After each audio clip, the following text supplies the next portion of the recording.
일본 정부가 역대 내각의 역사 인식을 확실하게 계승한다는 점을 분명히 함으로써 우리나라를 비롯한 주변 국가의 관계를 새롭게 출발시키려는 성숙한 자세를 보여주었으면 합니다. 아베 담화를 놓고 계속 논란이 이어지고 있습니다. 자, 과연 아베 담화에 사과가 담길까요? 저희가 어제 보도해드릴 때는 사과가 담기지 않았다, 초안에 담기지 않는다라는 이야기까지 나왔는데 오늘 일본에서 새로운 보도가 나왔습니다. 관련 이야기 지금부터 자세히 풀어보겠습니다. 윤정희 기자. 네. 결국에는 그럼 사죄란 말이 들어간다는 거예요? 안 들어간다는 거예요? 일단 NHK의 오늘 아침 방송에 따르면 들어갈 것 같습니다. 들어갈 것 같다? 네. 자. NHK에서는요, 오늘 내각 간부의 발언을 인용해서 이렇게 보도했습니다. 보도 내용 같이 보시죠. 아베 총리가 발표할 담화에 사과, 침략, 식민 지배, 통절한 반성 같은 문구가 명기되어 있는 것으로 확인이 됐다라고 보도를 합니다. 원래 앞서 알려져 있기로는 이런 과거사에 대한 사죄 같은 발언이 아예 빠져 있는 것으로 알려졌었죠. 하지만 막판에 이게 지금 변경이 된 것으로 보이는데요. NHK에 따르면 일단 아베 총리는 내각회의를 통해서 최종 문구를 점검하고 확정을 지을 것이라고 합니다. 하지만 이렇게 발표된 것으로 보아서 이 사과 문구는 들어갈 것으로 보입니다. 예, 박성원 논설위원. 네. 아베가 일본 내 보수 진영에서도 좀 압박을 받는다 이런 얘기들이 좀 있었잖아요. 그런데 네. 영향을 좀 받은 건가요? 물론이죠.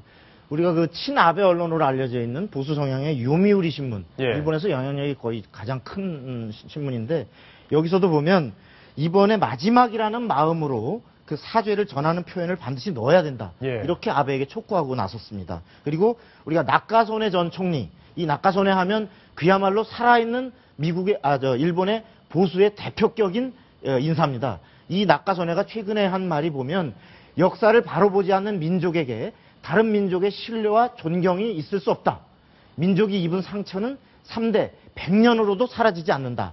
하면서 그 아베 총리한테 이번 8.15를 앞둔 종전 70년 담화에서 반드시 그 과거 침략과 식민 지배에 대한 사죄와 반성을 넣도록 이렇게 촉구하고 있는데 이렇게 일본의 보수 정치, 보수 언론계에서 아베의 자세 전환을 요구하는 이유는 무엇보다도 아베가 지나치게 지금 과거사 식민 지배나 이 부분에 대한 말하자면 역사 깔아뭉개기로 인해서 우리의 일본의 우방국인 한국, 그다음에 미국 내에서까지 그리고 당연히 피해자로 분류되는 중국의 강한 반발을 불러일으킴으로써 이 한반도를 둘러싼 동북아 정세가 위기를 맞고 완전히 있죠. 일본이 고립될 수밖에 없다. 이렇게 되면 보수 정권이 하고자 하는 그 자위대 파병 법안, 이른바 전쟁 준비 법안이라고 하는 것조차도 추진이 불가능해진다. 이런 위기의식에서 지금 아베를 자세 전환을 요구하고 있는 겁니다. 자, 과거에도 이 아베 총리가 좀 나가도 너무 나갔다 이렇게 평가할 수 있는 일들이 참 많았잖아요. 윤정희 기자가 짧게 정리를 해주시죠. 그렇습니다. 이 아베 총리의 망언들 때문에 아베 총리가 무슨 말을 하든 우리 국민적인 불신은 커질 수밖에 없었습니다. 침략의 정의는 어느 쪽으로 보느냐에 따라 다르다라고 이야기를 하기도 했고요. 또 A급 전범은 일본의 관점에서 보면 순직자다라면서 야스쿠니 신사참배를 옹호하기도 했습니다. 또 위안부를 강제 동원하지 않았다라고 해서 우리 남아있는 위안부 할머니들 마음을 굉장히 아프게 만들기도 했었죠. 또 야스쿠니 신사참배 계속해서 이어갔습니다. 자, 이게 정치적으로 자기들이 유불리를 따질 그런 입장인지 아닌지 잘 모르겠습니다만 우리는 그런 거 사실 관심 없습니다.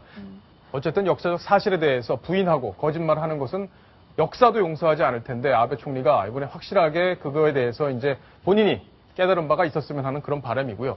자, 윤정희 기자, 다른 얘기 하나 더 해봐야 될 텐데 광복 70주년을 맞아서 통계청에서 책자를 하나 발간했다면서요. 맞습니다. 우리 사회가 얼마나 어떻게 바뀌었는지 정리를 했다고 하던데요. 네, 70년 동안 우리 한국 사회 어떻게 변했는지를 정리한 책자인데요. 이 책 보시면 정말 상전벽해입니다. 한강의 기적이라는 말이 숫자로 보시면 정말 더 피부로 와닿으실 텐데요. 같이 보시죠. 먼저 일단 자동차 수부터 좀 보실게요. 1946년만 해도요, 전국의 차량이 1000대밖에 없었습니다. 그런데 70년이 지난 지난해요. 약 1,500만 대. 지금 얼마나 많이 변했습니까? 그렇죠. 또 외환 보유액도 상당합니다. 97년만 해도요. 204억 달러에 불과했지만요. 지난해 기준으로 3,600억 달러. 또 이 수출 규모도 64년에는 1억 달러에 불과했습니다. 하지만 지난해에는 5,700달러의 수출을 하면서 세계 6위에 오르기도 했습니다. 우리 대한민국 국민 모두가 만들어낸 한강의 기적이겠죠.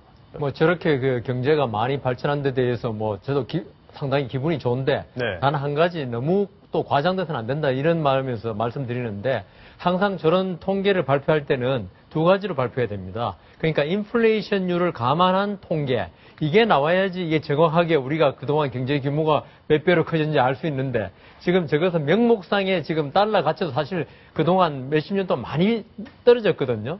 그래서 제 생각에는 이번에 어차피 기분 좋게 하려고 발표해 준 건 맞는데, 그래도 정확한 실상을 알리기 위해서는 아마 인플레이션율을 감안한 것도 같이 발표해 줬으면 더 좋았을 뻔 했습니다. 자, 그래도 뭐 세계 6위라는 이 수출액 기준으로 세계 6위라는 이 수치만 봐도 우리가 자랑스러워해도 된다 이런 생각은 듭니다.